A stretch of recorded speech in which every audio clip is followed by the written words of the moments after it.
This is Taipei 101. Taiwan's record-breaking skyscraper. Incredibly, it's 1/3 taller than the Empire State Building. And cost nearly £1 billion to build. But Taipei 101 not only stands in a typhoon hotspot, but right beside an active earthquake fault line. It couldn't exist without the surprising engineering connections hidden deep within its design. A racing yacht. I can't believe the speed of this thing. A birdcage. That didn't last long at all. A steam pump. A seatbelt. And, of course, a sports car. So, what's all that got to do with one of the world's tallest buildings? We're about to find out.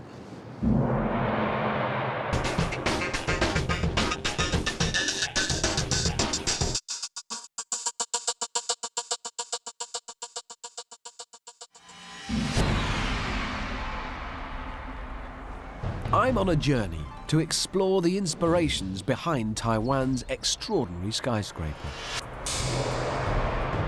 In 2004, Taipei 101 topped the world record for tallest building, reaching 509 meters. Everything to do with Taipei 101 is big. Very, very big, whichever way you look at it.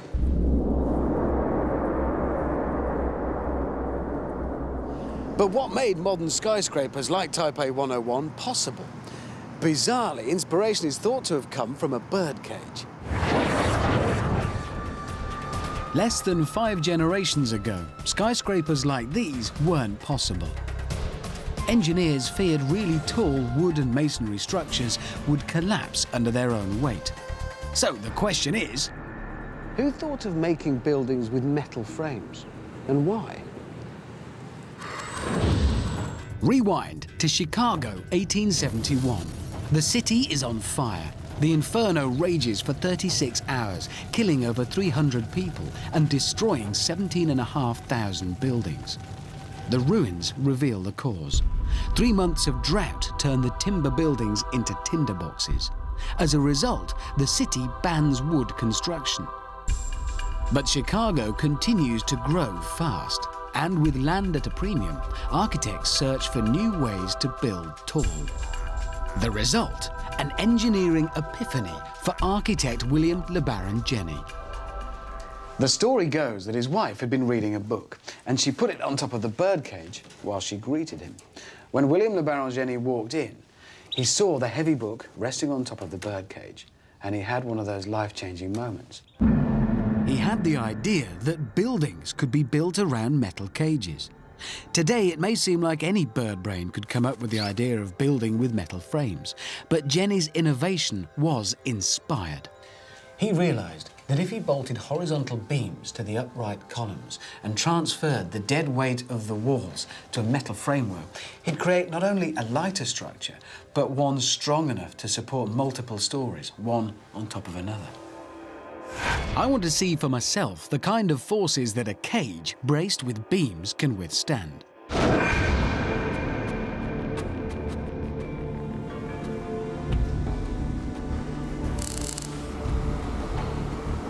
So I need some cages that I can destroy, test. In order to find out just what a brainwave LeBaron Jenney's idea was, I've come to a workshop that has, amongst other things, a 25-ton crusher on hand. Say these represent LeBaron Jenney's columns. What I want to do is see how much vertical load they can take. That's weight to you and me. First without, and then with bracing.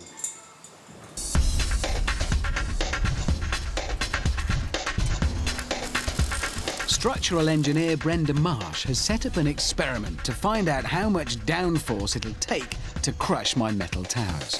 So, Brenda, I know this is all about sort of bracing, or beams, but how are we going to show that? How's it going to work? Yeah, what we're going to do is we're going to take this sample here that has some columns with no beams in it whatsoever, and we're gonna stick it in a press over there until it breaks. What am I doing? You're gonna operate the machine. Okay, that's a mistake. Right, I'll do that. You better put that in the business end of it. So I need to lift the ram thing up. Apparently it's this lever. Yeah. Okay, now what I want you to do, Richard, is lower the plate down a little bit. Don't apply the pressure yet. There you go. Okay, stop. We need to put some safety goggles on. Oh, okay. Of course we do. Make sure we're at a safe distance. That'll protect us. Right, so here comes your vertical loading. Okay. Applying it now. The crusher can exert 25 tons of downward force, the weight of a locomotive. Yeah, oh, there we go. Oh, you can see the columns starting to buckle. No, it's not. There we go. The whole thing's starting to sway now, you can see. It's fantastic. Look at that. And that's gone. That didn't last long at all. Almost immediately, the tower gives way. And that's it. It's failed. This is what worried the early engineers, a structure like a skyscraper collapsing under its own weight. That would be bad in a building, wouldn't it? That would be very bad. We design buildings so they don't do that. Okay. Right. We're all set to do that again with structure number 2. Now, this is the new one. This is the new one. I can see it's got more bits on it, but what are the key points? What makes it so special? Right. What we've done on this one is we've taken what we had in the original structure. So that's these 4 columns. These columns, yes. Yeah. And we've added in some beams here. That's these. These, yes. The original structure, when it failed, the columns tended to bend outward. So what we want to do is hold those in place to stiffen up the columns. So that means they're all 4 working together then, effectively, rather than bending and bowing? Yes. Okay. We've got extra bits on as well. What are these bits? We do. What we've done is in an original building, you would have walls or something else that keep everything in place. So we're simulating that in this structure with the cross bracing. Okay, so for the purposes of this experiment, then this is the important bit, these beams across here. Can Jenny's tiny horizontal beams help the tower stand any greater downforce? Okay, here we go. You watch the structure, I'm going to keep an eye on the gauge. All right. Straight away, that's what we were on before. 20. That's twice what it took before. I can hear it creaking a little bit. Okay, I'm going to increase it. But the columns are still holding. I'm increasing it now. The crusher piles on the pressure. It's just like adding multiple stories to a tower as you build taller and taller. 25. That's going. Oh, there we go. Started to buckle.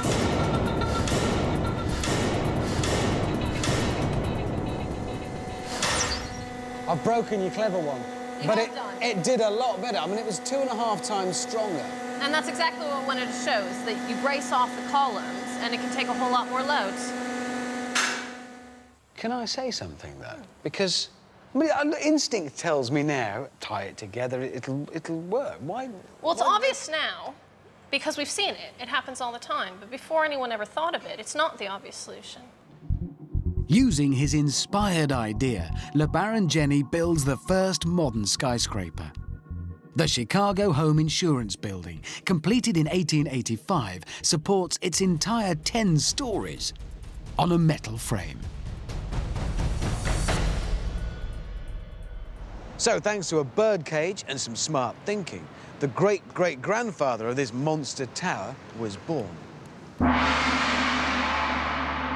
That's how the structural engineers could build this and all its record-breaking 101 floors.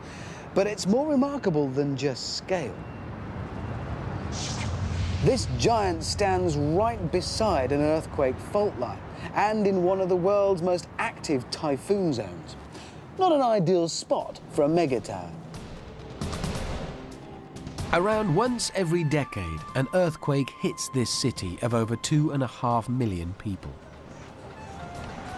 In September 1999, 2,192 were killed, 8,735 seriously injured, and 100,000 left homeless by a quake. A 12-story hotel here in Taipei City is completely destroyed. Building a 101-story skyscraper on the same fault line should be a recipe for disaster. The designers have to find a solution. Tests in earthquake simulators reveal that a building must be strong and yet flexible to avoid collapse in a quake. This is the contradiction that Taipei 101's engineers must overcome. When you build one of the tallest structures in the world in the middle of a notorious earthquake hotspot, how do you make it strong enough to stay standing, but flexible enough to withstand the potentially disastrous effects of a seismic shock? The award-winning Taiwanese architect of Taipei 101, C.P. Wang, found inspiration for his solution in nature. Specifically, his nation's long-standing connections with bamboo. So, CP, what can possibly be the connection between an immense structure like Taipei 101 and bamboo? I mean, it's not made of bamboo, is it? No, it's not made of bamboo, of course, but in a lot of ways, it's like bamboo. How? I think bamboo is a plant that doesn't look very strong, but it has this nature of elastic. It may bend a little bit, but it doesn't break. Bamboo is a giant, fast-growing grass. The secret of its strength and flexibility is its internal shape. Bamboo grows in hollow, jointed sections, like a series of solid-ended tubes.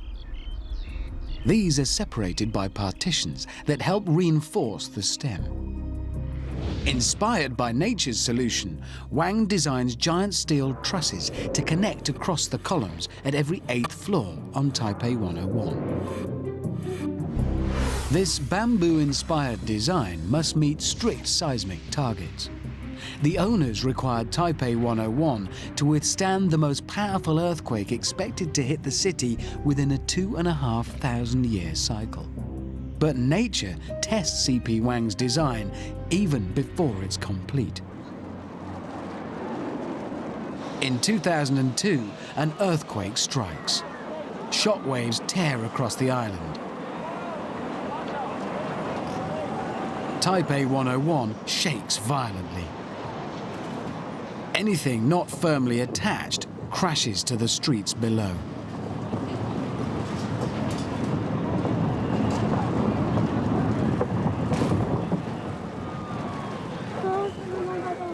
Dislodged construction cranes tragically take 5 lives.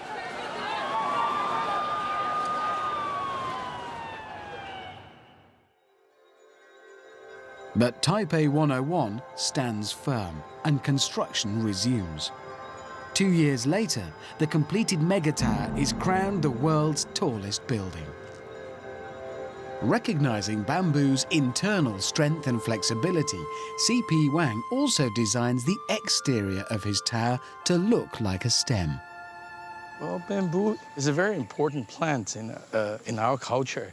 It represents a gentleman, a noble person. It's a very noble plant. And so by modelling it on bamboo with these sections, that gives you the strength. But also, you then modelled it on something that's not only structurally significant, but also culturally. It's symbolic. Exactly, yeah.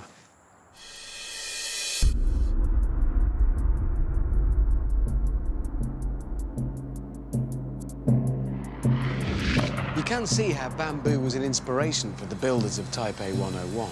It's light, it's tough, and it's flexible. And its cultural significance runs deep. It's seen as symbolising a way to lead your life because it's tough on the outside, but humble within. It's hollow.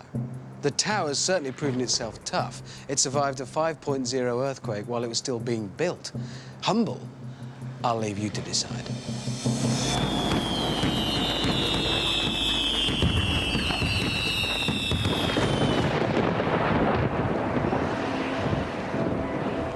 But by designing a structure to withstand quakes, Wang creates a new challenge. Tall buildings sway in high winds and even risk collapse in extreme storms. and Taipei 101 is no exception. In fact, it's not just windy, it's smack bang in the middle of a typhoon hotspot. Typhoons, Asian hurricanes, can batter Taiwan 3 or 4 times a year. In 2007, 100-mile-an-hour winds killed 9 and caused £70 million worth of damage. To keep Taipei 101 standing in a superstorm, CP Wang turns to an engineering solution developed 3,500 years ago.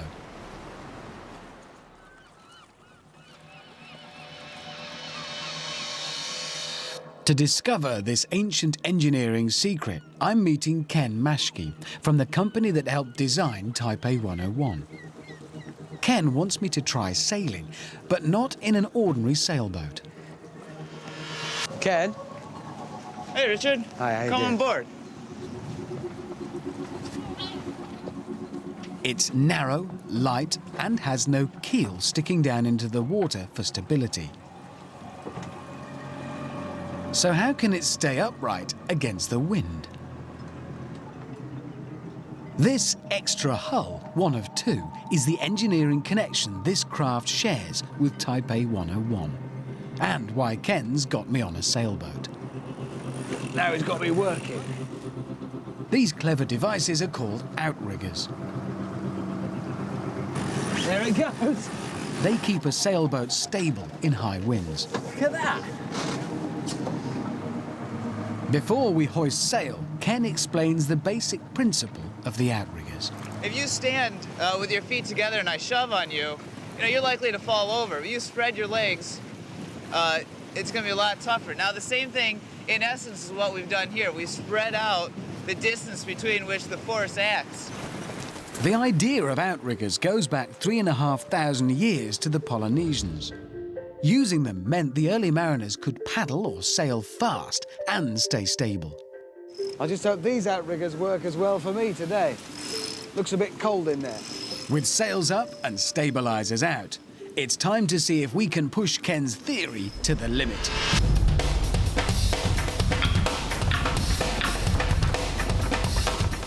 I can't believe the speed of this thing. Today, using outriggers like these, yachts can sail across the Atlantic in just 4 days. Can this go over? Yeah. Would you mind awfully if it didn't? When it works, it really works. I can see how these outriggers work on a boat, but the same theory on a building. How?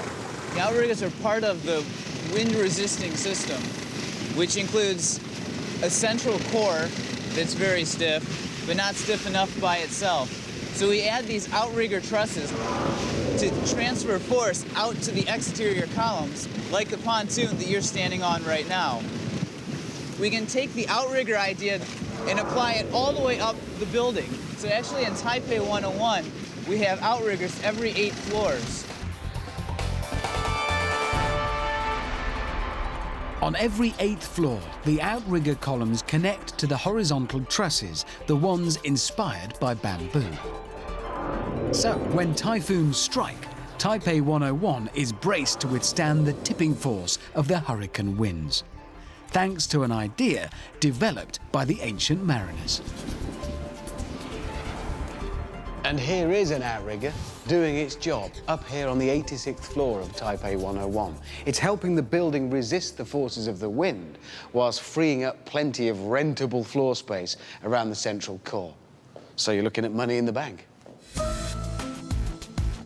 And that's the point of tall buildings: maximum floor space for minimum footprint. Even 100 years ago, at the start of the skyscraper boom, they were described as a machine that makes land pay. But building super high creates a heavyweight headache for the construction teams. How do you get the materials to the top floors? It's well over 1/4 of a mile straight up. And it's not made any easier when working with the construction world's favourite material, concrete. The whole Taipei Tower, all the way up to the 101st floor, is made of this stuff. To pump heavy concrete that high requires a super pump that has its origins in the 17th century. Rewind 300 years. The Cornish tin mines are in trouble. The deep mines are flooding, and the man and horse-powered pumps available can't drain water fast enough. The mines are going under. Inside this modest building sits the machine that saved the day and kicked off the Industrial Revolution. It's the brainchild of an inventive preacher and ironmonger from Devon, Thomas Newcomen. This is Newcomen's Nodding Donkey, the first piston-powered pump. And the first really practical engine for pumping water. Newcomen's idea was to harness the power of the pressure difference created by a vacuum. He used it to move a piston. It works on the vacuum created by the steam when it's condensed. It works on the principle that steam occupies, say, this much space, but when you cool it and turn it back to water, it occupies a fraction of that space. So this, under here is the water, the tank, and under that is the heat. Heating it up in the boiler as steam up into that big cylinder, which is the piston. That pipe goes in to the bottom of the piston, sends the cold water in, that condenses the steam, and suddenly that huge volume of steam is reduced to just a tiny volume of water. And then atmospheric pressure outside on top of the piston is greater than the pressure inside, and it's got no choice. The piston has to come down, drawing the beam that way to do its work. Then it's counterbalanced, so it just pulls the piston back up to the top. More steam in, condenses it again, draws it back down. They were very clever. Throughout the rest of the 18th century, Newcomen's invention drains countless mines, helping fuel the Industrial Revolution. 24 years after his death in 1753, the first Newcomen-style pump crosses the Atlantic to begin draining a copper mine in New Jersey.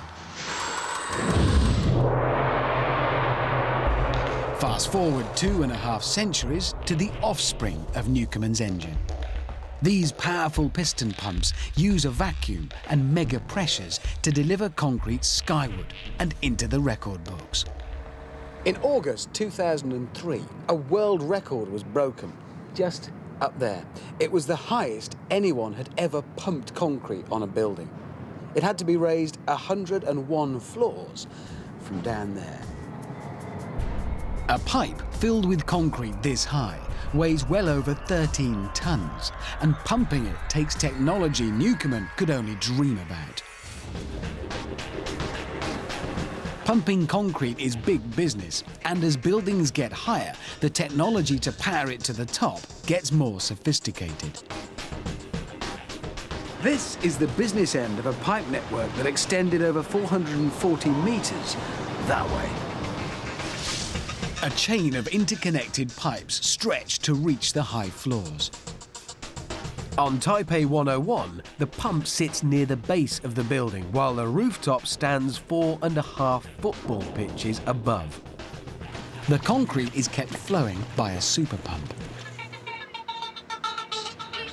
Meet the 12-cylinder, 562 horsepower Deutz diesel engine. This is the heart of the operation. Literally, it's the pump that keeps the construction alive.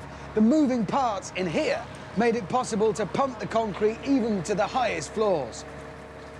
A column of concrete must be kept flowing, or the mix will separate, or even worse, set. To keep a constant flow, the pump operates 2 pistons. One sucks while the other blows. A simple vacuum, like Newcomen's, pulls the liquid concrete in. Then the huge diesel engine generates hydraulic pressure to push it out. It's Newcomen's ideas, just hundreds of times more pressure for a much weightier task. I want to see what kind of pressures the Taipei 101 pumping world record used. So pump specialist Phil Suri devises a pressure demo that will blast my weight in concrete.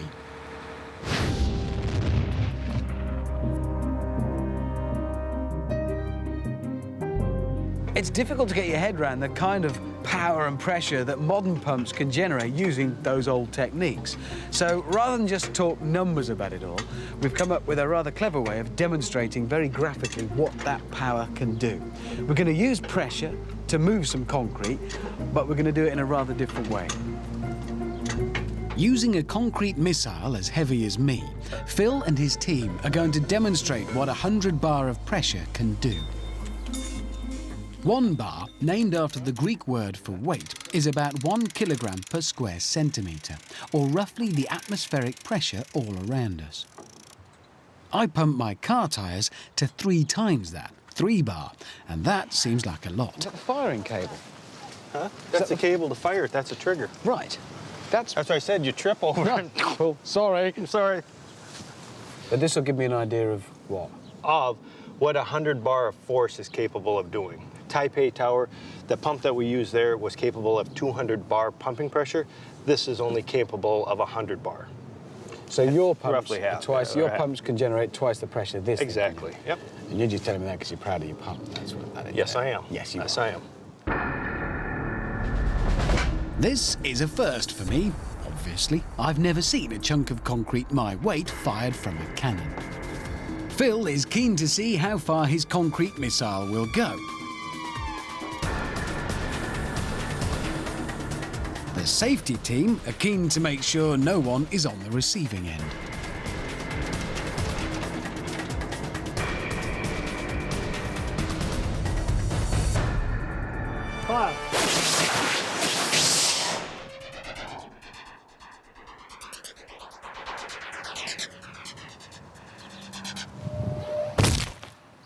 Wow. So that's half the pressure on a lump of concrete the same weight as me. Yep. That's, You're what, about 140 pounds? yeah, 64 kilos. something Okay, like 10 stone, okay. that. Have we got to go and get that thing Yeah, now? let's do it. Crikey. The launcher blasts my concrete twin well over 90 metres. The top of Taipei 101 is 4 times that distance, straight up. And the record-breaking concrete column was 220 times heavier than me. I now understand the amazing pressures Phil's pumps achieve, sending concrete to the 101st floor of the Taipei Tower. It's buried itself. It's buried itself, yeah. It's quite impressive. Look at it. 106 paces.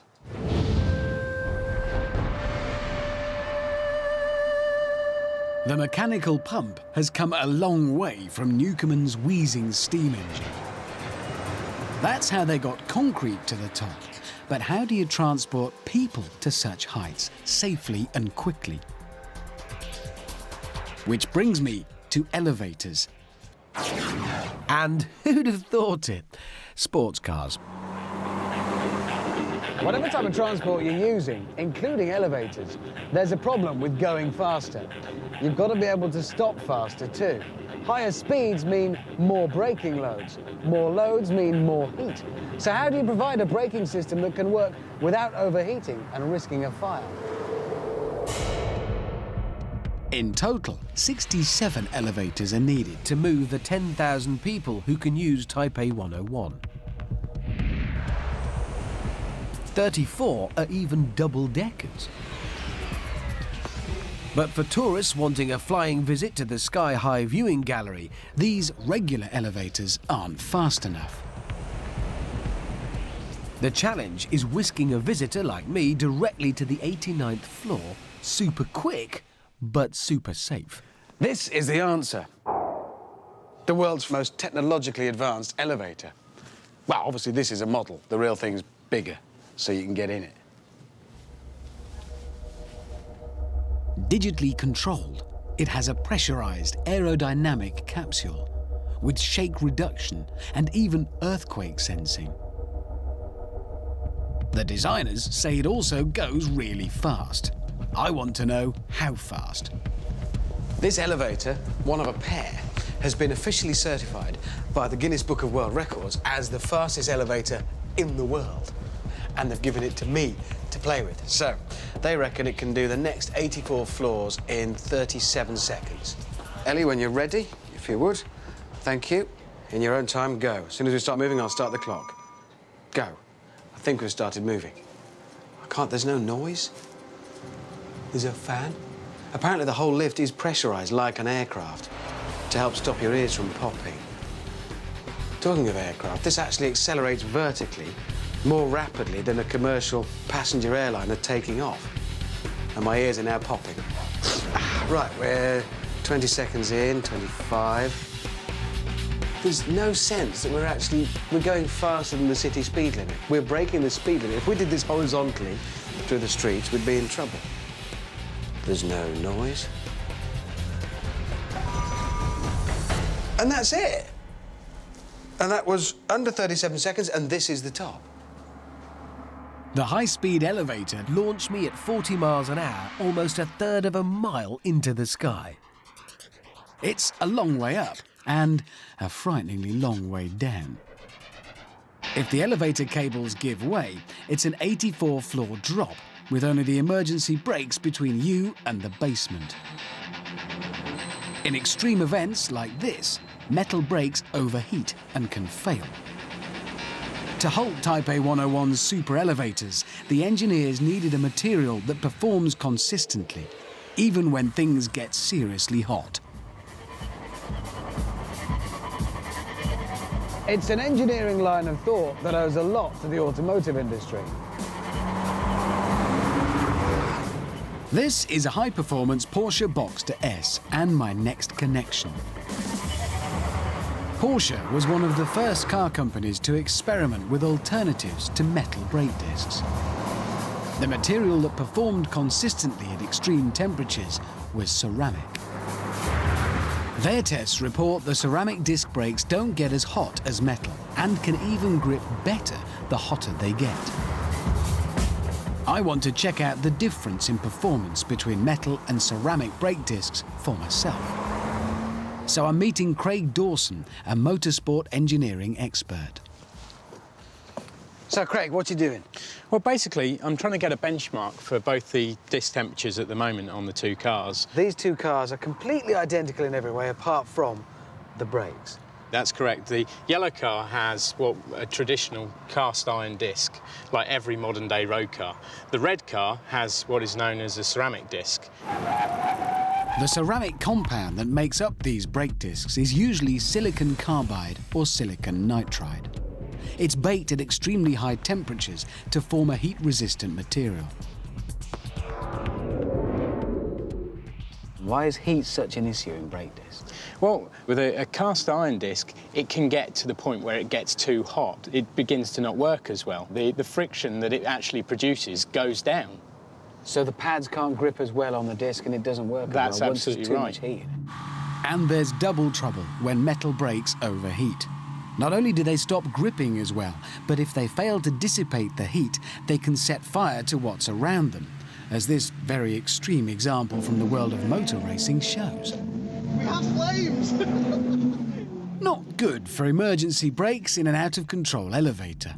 Almost the opposite applies with the ceramic brakes. It needs heat to get them to work in the first place, but they can go to a higher temperature as well.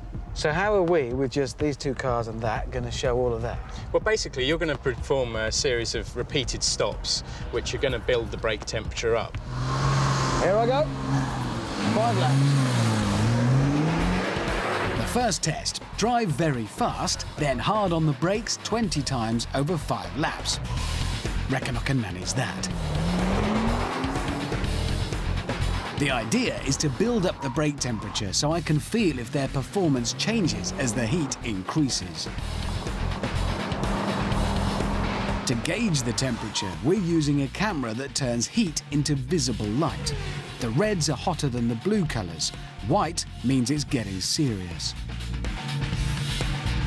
Craig also wants to see how quickly they lose their heat. A lack of heat loss is what can build catastrophic temperatures in metal discs. I can smell brakes. I don't know if that's good scientifically. 627. OK. When I pull in, Craig immediately checks the surface temperature of each brake disc. The readings on the front discs are well over 300 degrees centigrade. They're still functional, but as hot as the inside of a jet engine. 290. Craig will take a further series of readings to check the rate of cooling. Thinking back, the brakes did begin to feel different once they'd got very hot, but still perfectly safe. Now it's time to take the ceramics for a spin. How will they perform?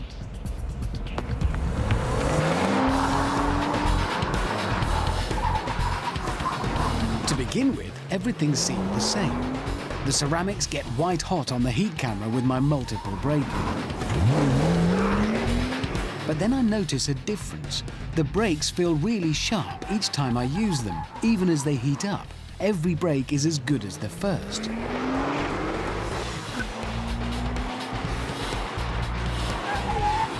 When I pull in, Craig gets an immediate result. 31. His first temperature reading on the ceramics is lower than the metal. They stayed cooler. And did you notice any difference in the actual braking performance itself? Yeah, they clearly weren't being as affected by the heat that was being put into them, and it felt each time I braked again, fresh. So every time it felt more consistent, basically? Yeah, exactly. They do pong a bit. So what have we got? What have we learned? Well, basically, the ceramic brakes didn't get as hot as the actual iron brakes. They were dissipating the heat better whilst you were using them out on the track. When you stopped here, the temperature wasn't as high. So they'd already lost some? Yeah, absolutely. And what we've then seen from the temperature results is that they have lost that heat that they had when you stopped more quickly as well. From a driver's point of view, these ceramic brakes also inspire confidence. The harder I work them, the better they feel. In the end, they stay cooler and lose heat quicker, reducing the risk of fire. This concept of using fireproof and heat-resistant ceramics for vehicles took off last century. Rewind to 1981. The first flight of NASA's shuttle is the culmination of a decade of research into heat-resistant materials. The problem is protecting the craft from re-entry temperatures capable of melting the aluminium body.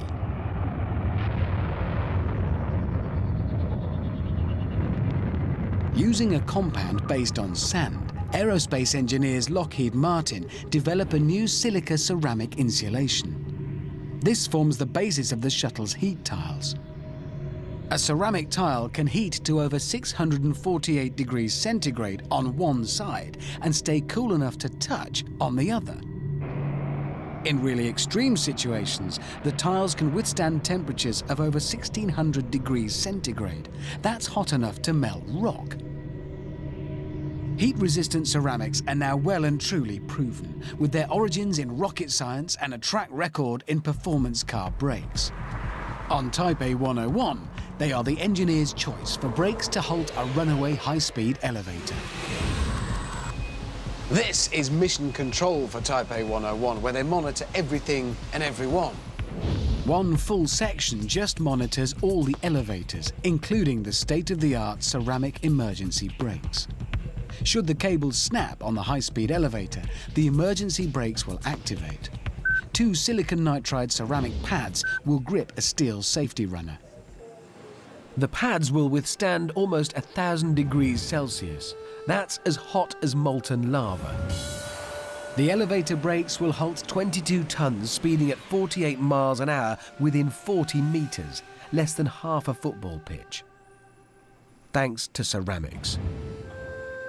And that's what connects a sports car with stopping the fastest elevators in the world.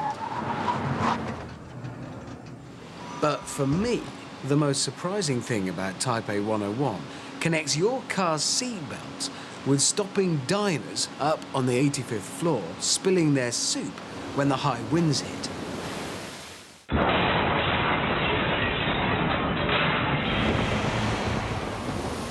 It's not fear of collapse, but a delicate issue of customer comfort. The typhoons that blast through the city of Taipei mean driving rain and 100-mile-an-hour winds slam against Taipei 101, and it feels it. You see, a tall building like this is prone to bend in the wind. Remember the bamboo, flexibility and all that. Now, some flexibility in a tall building is a good thing, and it's difficult to avoid. but too much, and it can give the people inside it motion sickness. When I asked the engineers what a typhoon might feel like in a tall building, they said, try eating soup on a bus. So I did. Before Taipei 101 was built, it had to overcome the problem all flexible buildings face, swaying back and forth in high winds. And like any structure, it has a natural frequency. And in this case, one complete cycle of swaying motion from here to here and back again takes about 7 seconds. Now, for customers in the restaurant, that would be like sitting on board a bus that every 3.5 seconds accelerates and then brakes. And that's the delicate problem I'm talking about. At the top of the Taipei Tower in a typhoon, you wouldn't just spill your soup, you'd probably see your whole lunch again. The building's accelerations or movements can be plotted. This is uncomfortable. The designers of Taipei 101 must slow down the acceleration and deceleration, smoothing the rate of change to avoid motion sickness. But how do you stop a building nearly 1/3 of a mile high from picking up a nauseating sway in strong winds?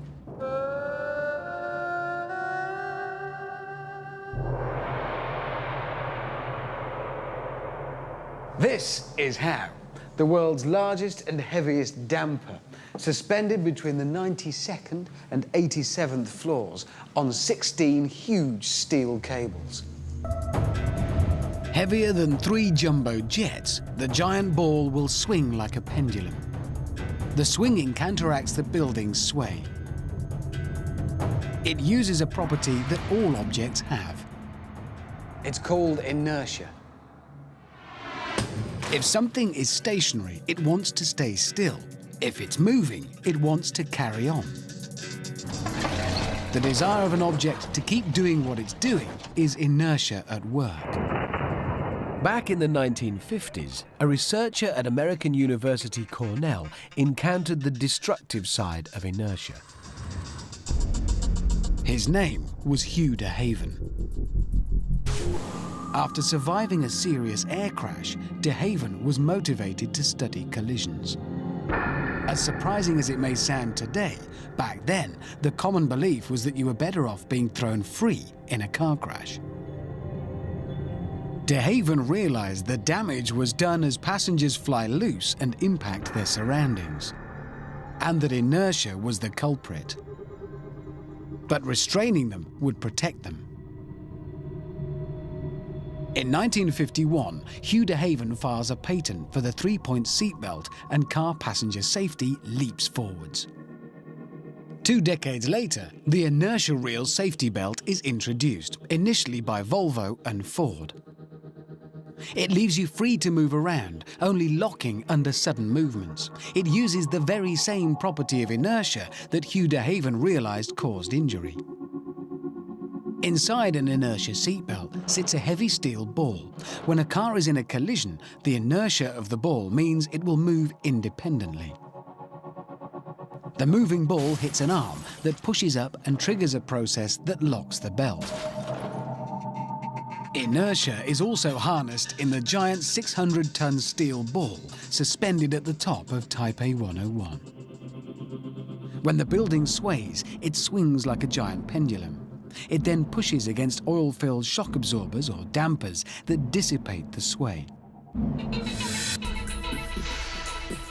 I want to check out the damper for myself, so I have permission to go into a construction area underneath it. It feels a bit like caving, except I'm in a tunnel over 80 stories up. Wow! Here it is, the heart of it. 6 meters in diameter and made up of 41 separate steel plates. Only now do I get a sense of what a radical and inspired idea it is. Suddenly, now I see it, I understand much better about how it works. This massive ball, this weight, sits here in the middle of the building, and as the building starts to move, at first the ball resists that movement. Then it starts to move, but that's where these come into play. And they're kind of like the shock absorbers on your car. only massive. And as the ball moves, these absorb the energy, they soak it up. And all of this is happening. Hundreds of tons of steel swinging about, 80, 90 stories up. C.P. Wang, the architect of Taipei 101, has his own demo of the damper at work. So I went to meet him at the top of his award-winning building. When wind hits the building really moves. Yeah. And it starts doing all that for a long time. It makes people uncomfortable working in the building. So what we have designed is this. If you would please take that down. Okay. And this is more... Replace this with this. Yeah, the purpose This is has to got a make it the ball same. in Yeah. it. This is our damper, actually the heart of the building. Wang explains his metal ball in this demonstration is in an oil-filled tube. This best represents the oil-filled shock absorbers attached to the giant damper. So Okay, if so you I'll would mount that put in that there. in.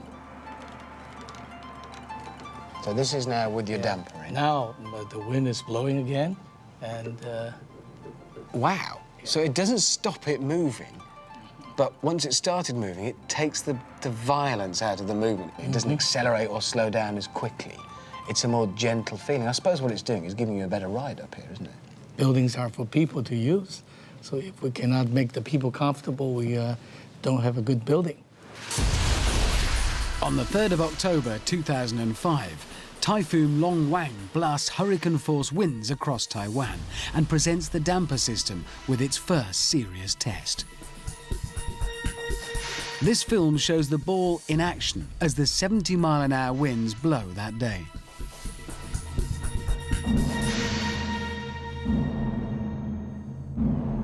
As it begins to swing, the giant oil-filled cylinders take up the energy from 600 tons of swinging steel. This extraordinary footage, filmed on a mobile phone, reveals the ball damping 545,000 tons of skyscraper as she sways in the typhoon. After 3 hours, the winds abate, leaving Taipei 101 to face another day. So thanks to scientists from the past understanding inertia, today anyone can enjoy soup in a storm at the top of one of the world's tallest buildings. Looking down, watching the bustle of daily life on Taipei's city streets, it's hard to comprehend the incredible feats of design and engineering that went into making this extraordinary tower possible.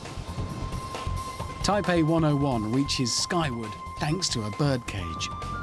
It's built to beat earthquake and typhoon with inspiration from bamboo and ancient outriggers. It uses Industrial Revolution-style piston power for world record concrete pumping. It calls on high-tech ceramics to stop the world's fastest elevators. And is inspired by the inertia seatbelt to have storm-beating stability. Taipei 101's exceptional engineering connections mean Taiwan's record-breaking tower is one of the modern world's most spectacular construction icons. From down here, there's just no getting away from the size, the sheer presence of Taipei 101. Now, where's my moped? There was a grey one like that, but not, no, that's, that's, excuse me, is that, no, that's not mine. Why didn't I get a yellow one I could spot? And you can see Richard's next adventure in engineering, getting to grips with the biggest telescope in the world. That's next Monday night at 8. Tonight, though, a little music, and then we're taking you back to the heroes at 9.